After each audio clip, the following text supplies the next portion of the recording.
नमस्कार। दैनिक पत्र पत्रिकाको संगालो कार्यक्रम अखबारमा स्वागत छ। साथमा छु म निर्मला ठकुराठी। आज मिति 2079 साल पुष महिनाको 4 गते सोमबार, तदनुसार 2022 डिसेम्बर 19 तारिक, नेपाल सम्वत 1143।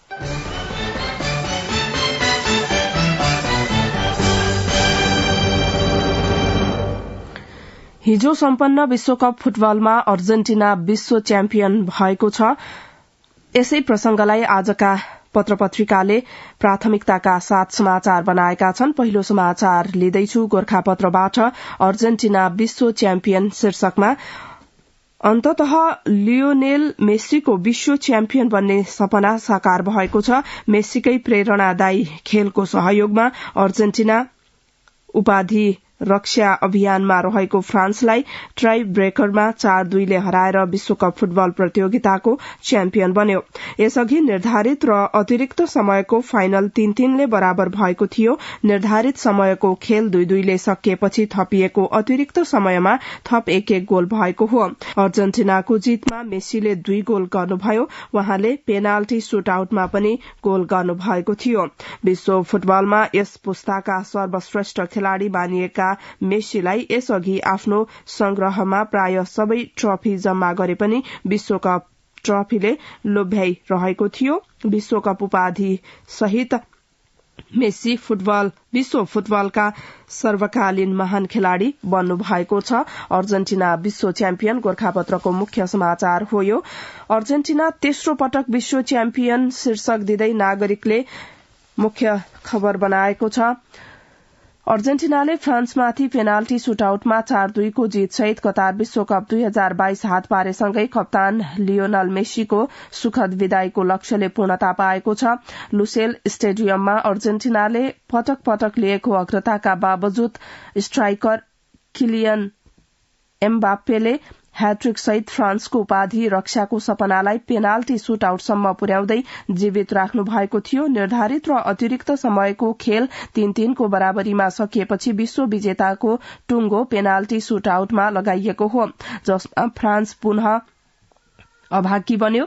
सन् 2006 को जर्मनी विश्वकपमा पनि फ्रान्स इटालीसँग पेनाल्टी सुटआउटमा निराश भएको थियो। चौथो पेनाल्टी प्रहारका लागि आएका गोन्जालो मोन्टाइलको प्रहारले जाली चुमेसँगै अर्जेन्टिना तेस्रो पटक विश्व विजेता बनेको छ। यो जीतले मेस्सीलाई पेले र डिएगो म्याराडोना जस्तै सर्वकालीन खेलाड़ी बनाइदिएको छ। मेस्सी र एम्बाप्पे बीचको भिडन्तमा यी दुवै खेलाड़ी छाए। मेस्सीले 2 गोल गरे भने एम्बाप्पे 1966 पछि विश्वकपको फाइनलमा ह्याट्रिक पूरा गर्ने पहिलो खेलाड़ी बन्नुभयो। 1966 मा इंग्ल्याण्डका जियोफ हसर्टले फाइनलमा ह्याट्रिक गर्नुभएको थियो। 23औं मिनेटमा लियोनल मेस्सीको पेनाल्टी गोलमा अर्जेन्टिनाले अग्रता लिएको थियो।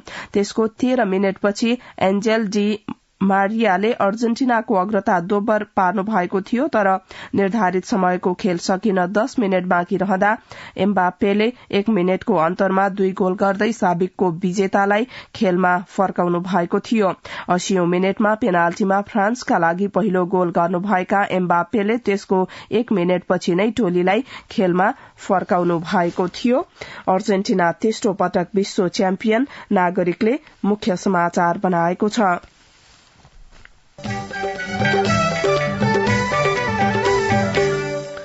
नयाँ सरकार गठनको आह्वान शीर्षकमा गोरखापत्रको अग्रपृष्ठमा समाचार छ। राष्ट्रपति विद्यादेवी भण्डारीले नयाँ सरकार गठनका लागि एक साताभित्र दावी पेश गर्न राजनैतिक दलहरूलाई आह्वान गर्नु भएको छ। राष्ट्रपति कार्यालयका प्रवक्ता सागर आचार्यका अनुसार राष्ट्रपति भण्डारीले प्रतिनिधि सभाका 2 वा 2 भन्दा बढ़ी दलको समर्थनमा बहुमत प्राप्त गर्न सक्ने प्रतिनिधि सभाको सदस्यलाई प्रधानमन्त्री नियुक्त गर्न पुष 10 गते साँझ 5 बजेसम्मको समय दिनुभएको छ। राष्ट्रपति भण्डारीले प्रधानमन्त्री नियुक्त गर्नका लागि नेपालको संविधानको धारा 76 को उपधारा 1 बमोजिम कुनै पनि दलले स्पष्ट बहुमत गरेको नदेखिएकाले नेपालको संविधानको धारा 76 को उपधारा 2 बमोजिम सरकार गठनका लागि आह्वान गर्नुभएको हो। राष्ट्रपति समक्ष निर्वाचन आयोगबाट प्रतिनिधि सभा सदस्य निर्वाचन 2079 को निर्वाचन परिणाम सहितको प्रतिवेदन, प्रतिनिधि सभा सदस्य निर्वाचन ऐन 2074 को दफा 62 बमोजिम मिति 2079 मंगिर 29 मा पेश हुन आएकाले नयाँ सरकार गठनका लागि राष्ट्रपतिले आह्वान गर्नुभएको प्रवक्ता आचार्यले हिजो जारी गर्नुभएको विज्ञप्तिमा उल्लेख छ।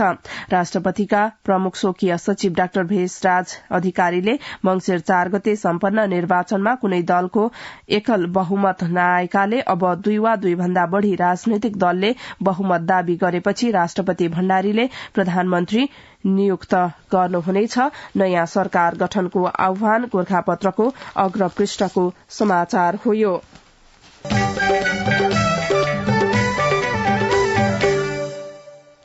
सरकार गठनको आह्वान, दलहरूको नजर राष्ट्रपतिमा नयाँ पत्रिकाले मुख्य समाचार बनाएको छ। राष्ट्रपति विद्यादेवी भण्डारीले 7 दिनको समय सीमा तोकेर आइतबार सरकार गठनका लागि दावी पेश गर्न आह्वान गर्नुभएको छ। तर गठबन्धन हुँदा प्राय प्याकेजमै पावर शेयरिङ हुने भएकाले प्रधानमन्त्रीमा मात्र होइन, दलहरूको नजर राष्ट्रपतिमा पनि छ। प्रधानमन्त्री र सभामुख प्रतिनिधि सभाको बहुमतबाट चुनिन्छन्, तर राष्ट्रपति चयनमा भने राष्ट्रिय सभा र प्रदेश सभा सदस्यहरूको पनि मताधिकार हुन्छ। 5 वर्षको पदावधि हुने र आफैमा शक्ति केन्द्र भएकाले पनि राष्ट्रपतिमा दलहरूको धेरै चासो छ। संघीय सरकार गठनका लागि प्रतिनिधि सभाको बहुमतले मात्रै पुगे पनि राष्ट्रपति हात पार्न राष्ट्रिय सभा र प्रदेश सभाको अंकगणित निर्णायक हुने भएकाले प्रमुख दलहरू सुविधाजनक गठबन्धनको समीकरण हेर्दैछन्। अहिलेको सत्ता गठबन्धन कायम रहने वा नरहने तयसँगै भावी राष्ट्रपति चयनको समीकरण प्रभावित हुने अंकगणित छ। सरकार गठनको आह्वान, दलहरूको नजर राष्ट्रपतिमा नयाँ पत्रिकाले मुख्य समाचार बनाएको छ। नयाँ पत्रिकामै सत्ता गठबन्धनमा गड़बड़ भए प्रदेशसम्मै बदलिन सक्छ सत्ता समीकरण अर्को शीर्षकमा समाचार छ। 5 दलीय सत्ता गठबन्धनभित्र केन्द्रमा गड़बड़ भए त्यसको असर सातै प्रदेशको सरकार निर्माणमा देखिनेछ। गठबन्धनबाट माओवादी र एकीकृत समाजवादी बाहिरिएको अवस्थामा एमाले सहित वाम गठबन्धनले 4 प्रदेशमा कम्युनिष्ट पार्टीको मात्रै 2 प्रदेशमा चुनावी तालमेलमा रहेका दलहरूको सहयोगमा सहजै बहुमतीय सरकार बनाउन सक्ने अंकगणित छ। मध्य प्रदेशमा पनि वाम नेतृत्व वा उसको पहलमा मात्र सरकार बन्न सक्ने अवस्था छ। अहिलेको अवस्थामा सत्तारूढ़ गठबन्धनसँग 4 प्रदेशमा मात्र बहुमतीय सरकार गठन गर्न सक्ने सीट संख्या छ। बागमती, गण्डकी, कर्णाली र सुदूरपश्चिममा बाहेक बाँकी प्रदेशमा गठबन्धनले कम्तीमा 1 वा 1 भन्दा बढ़ी दलसँग तालमेल गरेर मात्रै सरकार गठन गर्न सक्ने अंकगणित देखिएको छ। प्रदेश 1, मध्य प्रदेश र लुम्बिनी प्रदेशमा अन्य दलसँगको तालमेल बिना सत्तारूढ़ गठबन्धनले सरकार बनाउन असम्भव छ। सत्ता गठबन्धनमा गड़बड़ भए प्रदेशसम्मै बदलिन सक्छ सत्ता समीकरण, नयाँ पत्रिकाको अग्रपृष्ठको खबर हो यो।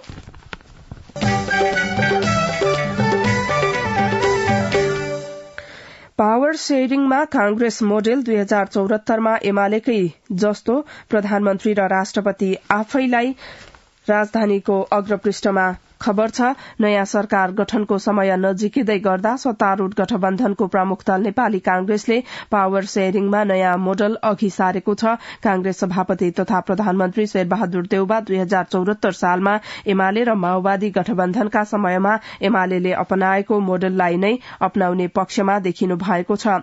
देउबाले अहिले पनि सरकार गठनका बेला पहिलो कार्यकाल आफै प्रधानमन्त्री बन्ने र राष्ट्रपति पनि कांग्रेसकै खुट्टाबाट हुनुपर्ने प्रस्ताव अघि सार्नु भएको छ।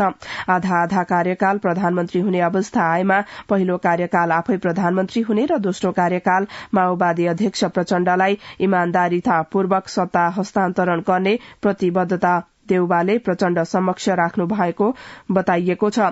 पछिल्ला दिनमा देउबा र प्रचण्ड बीच नियमित जसो नै फोनमा तथा प्रत्यक्ष भेटघाट गरेरै सत्ता समीकरण र पावर शेयरिङमा छलफल हुँदै आइरहेको छ। शनिबार पनि सोही विषयमा देउबा र प्रचण्ड बीच छलफल भएको थियो। शनिबारको छलफलमा प्रचण्डले पहिलो चरणमा आफूलाई प्रधानमन्त्री बनाउनु पर्ने पुरानै प्रस्ताव दोहोर्याउनु भएको छ, तर देउबाले भने सो विषयमा सहमति जनाउनु भएन। पावर शेयरिङमा कांग्रेस मोडेल 2074मा एमालेकै जस्तो प्रधानमन्त्री र राष्ट्रपति आफैलाई राजधानीको अग्रपृष्ठको खबर हो यो।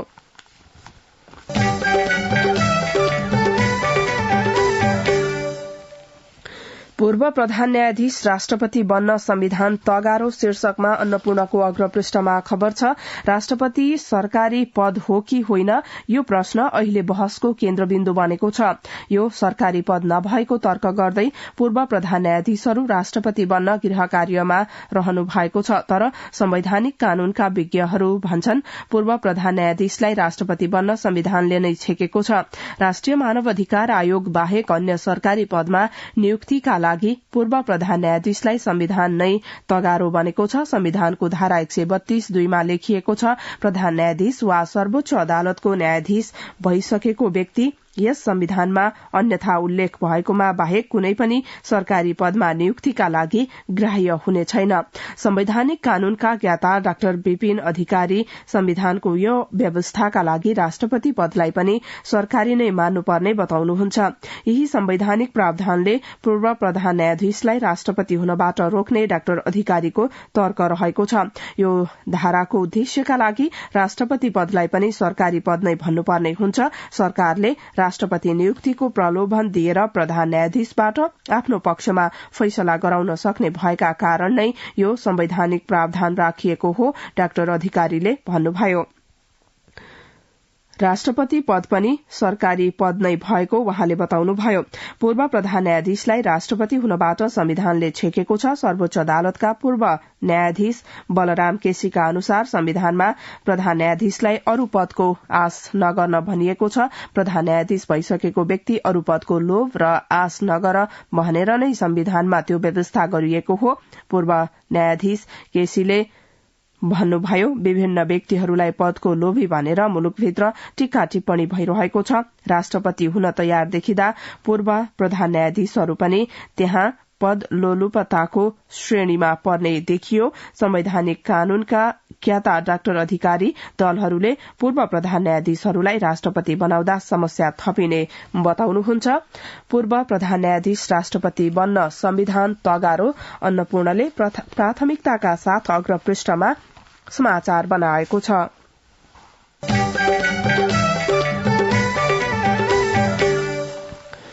पहिचानका लागि स्तम्भ ठड्याउने होड शीर्षकमा गोरखापत्रको अग्रपृष्ठमा समाचार छ। पर्यटन आकर्षित गर्न स्थानको विशेषता झल्काउने गरी स्तम्भ निर्माण गर्ने प्रचलन झाँगिँदै गएको छ।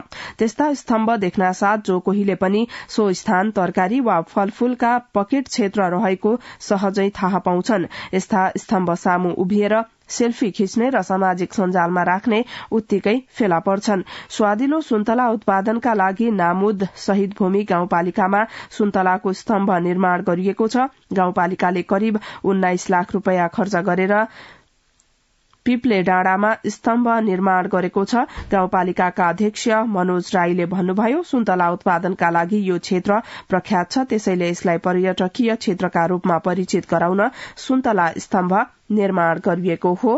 पहिचानका लागि स्तम्भ ठड्याउने होड गोरखापत्रको अग्रपृष्ठमा समाचार छ।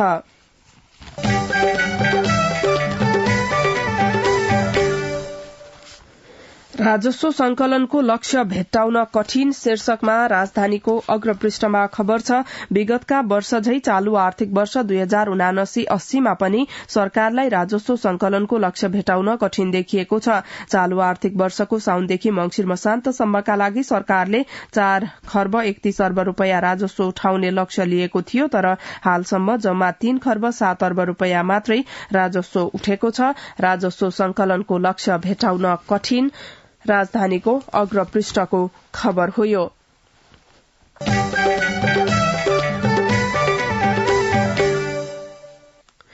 विदेशिएका 50 लाखले 84.66 खर्ब रेमिट्यान्स पठाए, 10,932 को उतै मृत्यु शीर्षक दिँदै कारोबारले मुख्य समाचार बनाएको छ।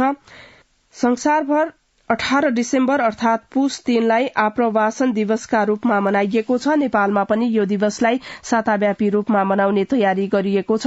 मुलुकको कुल गृहस्थ उत्पादन जीडीपीमा करिब 25% हिस्सा रहेको रेमिट्यान्सले लामो समयदेखि अर्थतन्त्रलाई धानिरहेको छ। यस अर्थमा नेपालका लागि आप्रवासन दिवसको छुट्टै महत्व रहेको छ।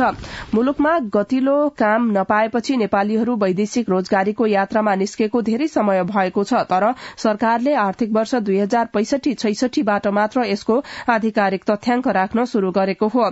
नेपाल राष्ट्र बैंकको तथ्याङ्क अनुसार अहिलेसम्म 84.66 खर्ब रूपैयाँ रेमिट्यान्स भित्रिएको छ। 1.5 दशकमा वैदेशिक रोजगार विभागबाट श्रम स्वीकृति लिएर 2,86,242 महिला सहित 50,833 जना नेपाली विदेश गएका छन्। विदेश गएका मध्ये करिब 11,000 को उतै मृत्यु भएको छ। अर्थतन्त्र धान्ने र जीडीपीमा महत्वपूर्ण हिस्सा हुँदाहुँदै पनि वैदेशिक रोजगारीलाई सरकारले व्यवस्थित बनाउन कहिल्यै प्राथमिकतामा पारेन। विदेशमा काम खोज्न जाने गाउँका सोझा गरीब र विपन्न युवालाई सरकारी कर्मचारी, म्यान पावर व्यवसायी र दलालहरूले वर्षौंदेखि लुटिरहेका छन्। अर्कोतर्फ विदेशमा असुरक्षित रूपमा काम गर्नुपर्दा धेरैले उतै ज्यान गुमाउनु पर्ने बाध्यता छ। विदेशिएका 50 लाखले 84.66 खर्ब रेमिट्यान्स पठाए, 10,932 को उतै मृत्यु शीर्षकमा कारोबारले मुख्य समाचार बनाएको छ।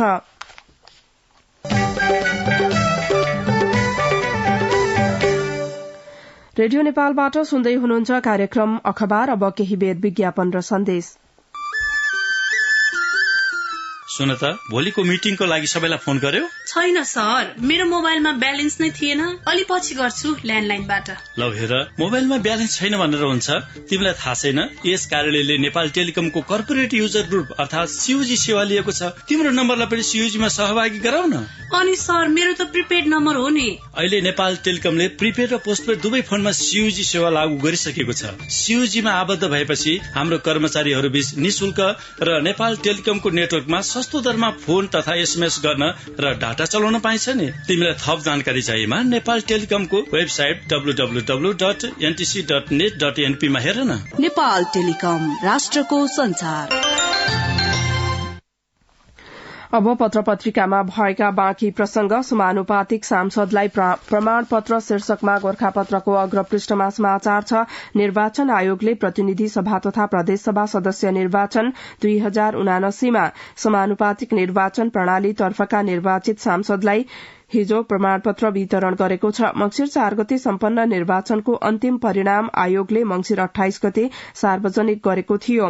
निर्वाचन आयोग परिसरमा समानुपातिक निर्वाचन प्रणाली तर्फको मुख्य निर्वाचन अधिकृतको कार्यालयले एक समारोहको आयोजना गरी निर्वाचित प्रतिनिधि सभा तथा प्रदेशसभाका सदस्यहरूलाई प्रमाणपत्र वितरण गरेको हो। समानुपातिक सांसदलाई प्रमाणपत्र गोर्खापत्रको अग्रपृष्ठको खबर हो। यो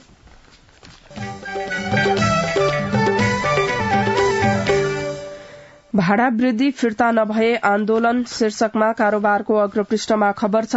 नेपाल औद्योगिक क्षेत्र उद्योग महासंघले औद्योगिक क्षेत्रमा भएको भाडा वृद्धि तत्काल फिर्ता नभए सड़क आन्दोलनमा जाने चेतावनी दिएको छ।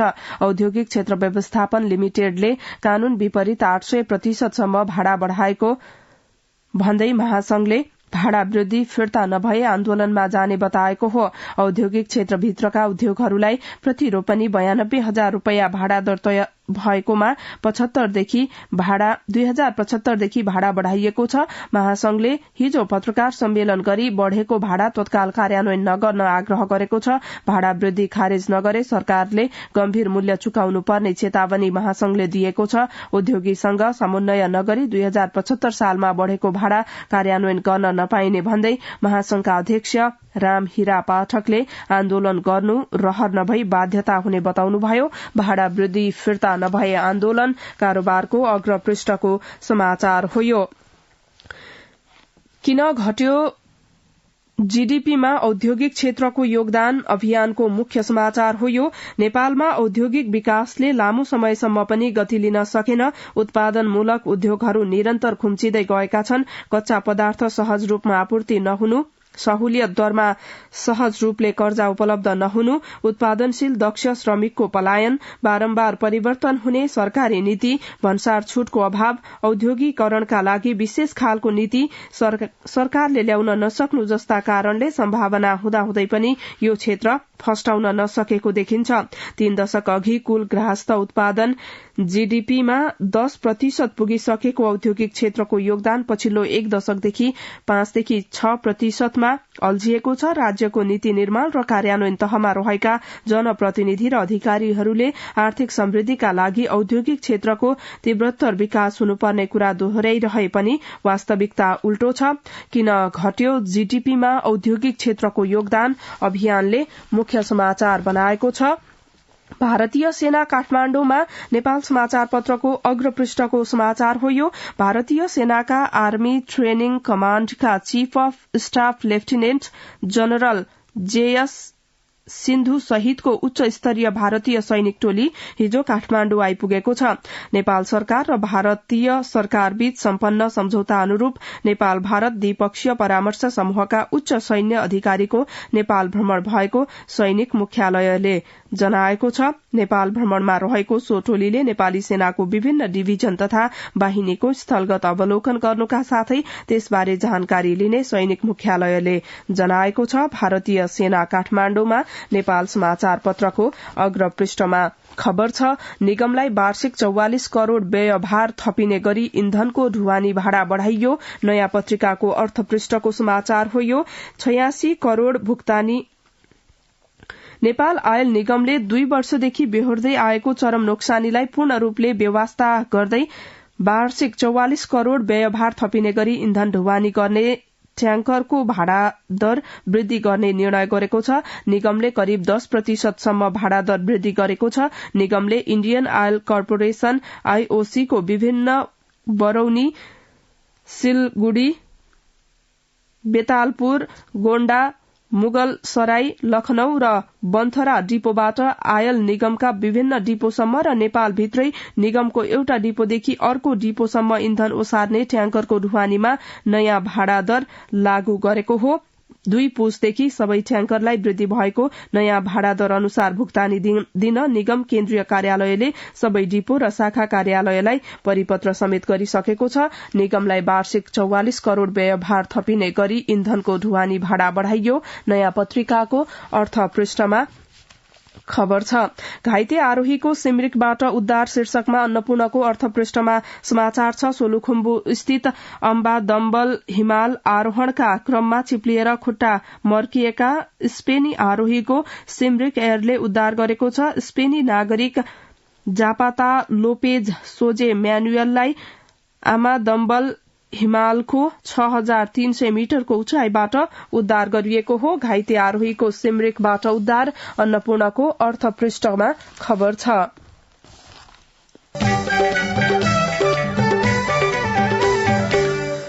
अब सम्पादकीय विश्वविद्यालयको अवरुद्ध विकास शीर्षकमा नागरिकले सम्पादकीय बनाएको छ। ज्ञान निर्माण र संवाहनमा विश्वविद्यालयको महत्वपूर्ण स्थान रहन्छ।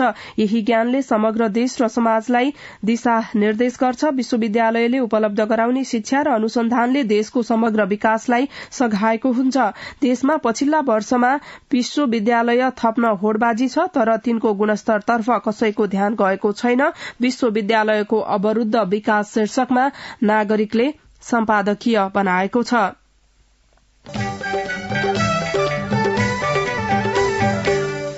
यो सँगै कार्यक्रम अखबारको निर्धारित समय सकियो। प्रविधिमा सुरेन्द्र पौड्याललाई धन्यवाद। यसपछि कार्यक्रम अन्तर्संवाद सुन्न सक्नुहुनेछ। हवस् त, नमस्कार।